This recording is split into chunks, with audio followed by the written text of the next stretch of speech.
నమస్కారం. నా పేరు పి యాగప్రియస్. నేను ఈరోజు కలకత్తాలో చంపబడిన అభయ అక్క గురించి మాట్లాడాలనుకుంటున్నాను.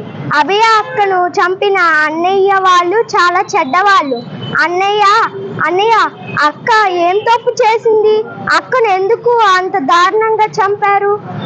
తను బాగా చదువుకొని అందరికీ వైద్యం చెయ్యాలని డాక్టర్ అయింది. కానీ ఆవిడ కలలను మీరు ఎందుకు పాడు చేశారు?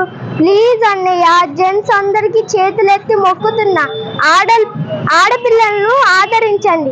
భారతీయులందరూ నా సహోదరులని నేను చదువుకున్నాను, మీరు చదివే ఉంటారుగా. ఎందుకు అభయ అక్కను ఇలా చేశారు?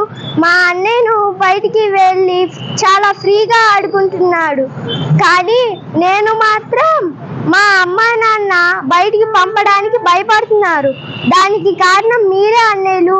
మాలాంటి చిన్నపిల్లల బాల్యాన్ని కూడా భయపెడుతూ బ్రతికిస్తున్నారు. భారతదేశానికే కాదు స్వాతంత్రం, మాకు కూడా కావాలి. జై హింద్.